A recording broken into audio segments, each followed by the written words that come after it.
Good morning everyone. आज हम इस आर्टिकल में जानेंगे कि भारत के जो नागरिक हैं उनको कौन कौन से मौलिक अधिकार प्राप्त हैं और जो भारत में विदेश के लोग आते हैं उनको कौन कौन से मौलिक अधिकार प्राप्त हैं। तो इस वाले आर्टिकल में इसकी हम चर्चा करने वाले हैं। तो चलिए आइए हम देखते हैं आगे कि कौन कौन से जो आर्टिकल मतलब कौन कौन से जो मौलिक अधिकार हैं वो हमारे देश के नागरिकों को प्राप्त हैं। तो सबसे पहले मैं आपको ओवरव्यू देता हूँ कि इससे पहले मैंने जो फंडामेंटल जो राइट्स होते हैं हमारे उसके मैंने आर्टिकल जो बनाए हैं, तो उसमें जो 3 लेक्चर मैंने आपको बताए हैं वो देख सकते हैं।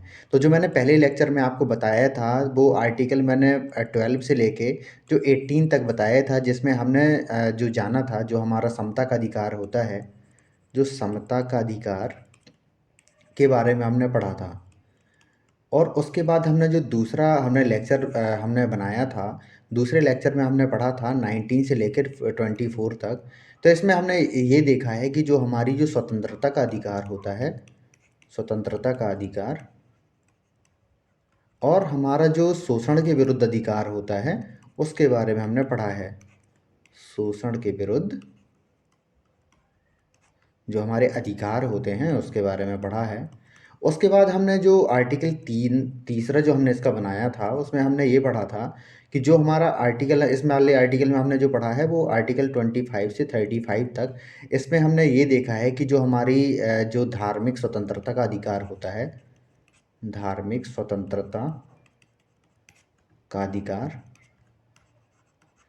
जो धार्मिक स्वतंत्रता का अधिकार जो हमारा होता है वो आर्टिकल 25 से लेके 28 तक ये जाता है।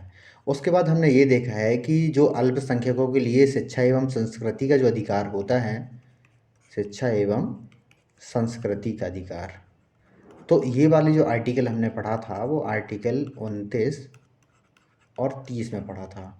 उसके बाद जो हमने देखा था जो हमारे संवैधानिक उपचारों का जो अधिकार था, संवैधानिक उपचारों का अधिकार,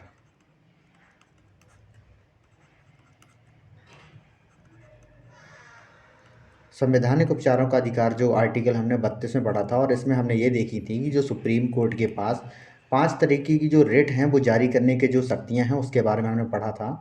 उसके बाद हमने आर्टिकल हमने 33 देखा था और आर्टिकल 34 में हमने जो मार्शल लॉ के बारे में हमने पढ़ा था। तो इन सब चीज़ों के बारे में इससे पहले जो मैंने वीडियो बनाए हैं उनके बारे में हम देख चुके हैं। आज हमें जो जानना है वो इसमें ये जानना है कि जो भारत के नागरिक होते हैं और भारत में जो विदेशों के नागरिक आते हैं उनके मौलिक अधिकारों में कौन-कौन से अंतर होते हैं, कौन से मौलिक अधिकार भारत के नागरिकों को प्राप्त हैं और कौन से मौलिक अधिकार जो विदेश से लोग आते हैं या विदेशियों को प्राप्त हैं। तो उसके बारे में सबसे पहले हम जानते हैं। तो सबसे पहले हम जानते हैं कि भारत के जो नागरिक हैं उनको कौन-कौन से मौलिक अधिकार प्राप्त हैं। तो सिर्फ इंडियंस को मैं उसकी बात सबसे पहले करूँगा, केवल भारतीयों को। तो इसमें जो आर्टिकल 15 है, आर्टिकल 15 ये कहता है केवल धर्म, मूल वंश, जाति, लिंग या जन्म स्थान के आधार पर विभेद का जो प्रतिषेध है, विभेद नहीं किया जाएगा, इसके बारे में जो बताता है आर्टिकल 15 बताता है ये भारतीयों को, केवल भारतीयों को प्राप्त है।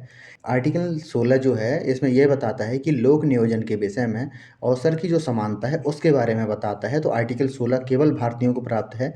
और आर्टिकल 19 जो है ये भी केवल भारतीयों को प्राप्त है, जिसमें ये बताया जाता है कि विचार अभिव्यक्ति, देखिए विचार अभिव्यक्ति मतलब बोलने की स्वतंत्रता जो होती है, शांतिपूर्ण सम्मेलन करने की जो स्वतंत्रता होती है, संघ बनाने की या संगठन बनाने की जो स्वतंत्रता होती है, निर्बाध रूप से विचरण या भारत में किसी भी क्षेत्र में घूमने की जो स्वतंत्रता होती है बिना वीज़ा के, बिना किसी परमिट के, इसके बाद निवास और पेशे की जो स्वतंत्रता होती है, ये सभी अधिकार केवल भारतीयों को प्राप्त हैं। तो अब मैं आगे देखता हूँ कि और कौन-कौन से मौलिक अधिकार केवल भारतीयों को प्राप्त हैं। तो इसमें जो आर्टिकल 29 आता है, आर्टिकल 29 में ये कहता है कि अल्पसंख्यकों की भाषा, लिपि और संस्कृति का जो संरक्षण किया जाता है, वो आर्टिकल 29 के तहत किया जाता है। तो ये जो अधिकार है केवल भारतीयों को प्राप्त है। इसके बाद हमने ये देखा है कि जो आर्टिकल जो 30 है, अल्पसंख्यकों का जो शैक्षणिक संस्थान की स्थापना और उसके जो संचालन का अधिकार जो होता है, वो केवल भारतीयों को प्राप्त है। तो ये जो आर्टिकल हैं, आर्टिकल में अभी मैंने आपको बताया है कि जो 15 है, 16 है, इसके बाद जो हमारे 19 के सारे हैं, इसके बाद हमने ये देखा है कि 29 एंड जो 30 है, ये जो मौलिक अधिकार हैं केवल भारतीयों को प्राप्त हैं। अब हम उस वाले पेज में चलते हैं कि कौन-कौन से जो मौलिक अधिकार हैं, जो विदेशियों तथा भारतीयों दोनों को प्राप्त हैं।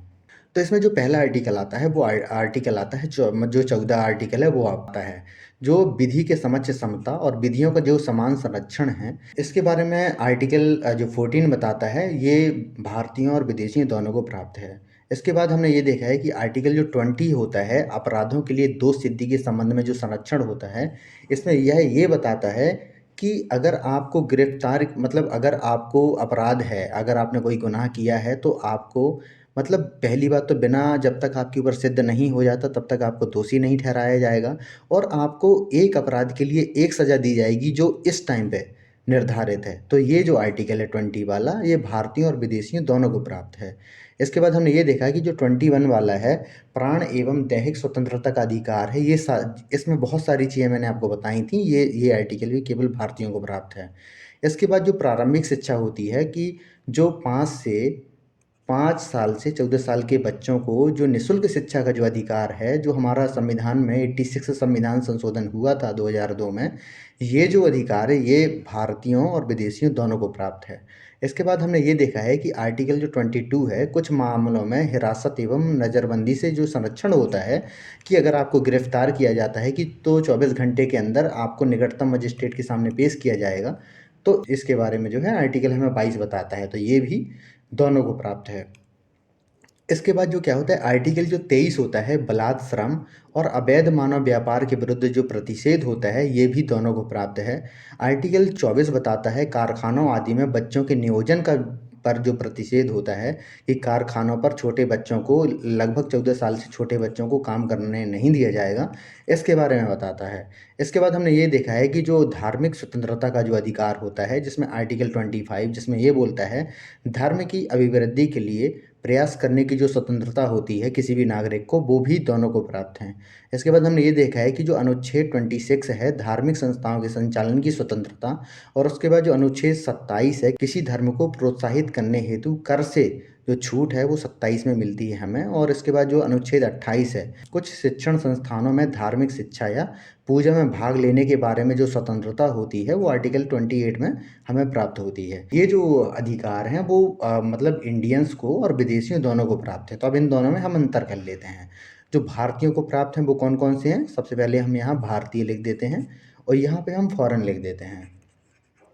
जो फॉरेनर होते हैं उनको लिख देते हैं।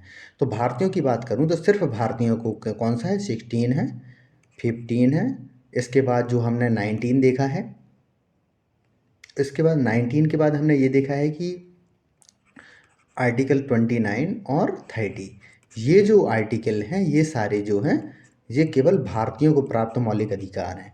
इसके बाद हमने ये देखा है कि अगर आपको फॉरेनर को भी कोई मौलिक अधिकार मिलते हैं तो उसमें 14 विधि के समक्ष जो समानता होती है वो भी इनको मिलते हैं। ये इंडियंस और फॉरेनर दोनों के लिए हैं। और इसमें एक चीज़ अपवाद होता है कि शत्रु देशों को छोड़कर हमारा जो इंडिया का एक ही शत्रु देश है, जो मतलब गवर्नमेंट लेवल पर जो हमारा दुश्मन है वो है पाकिस्तान।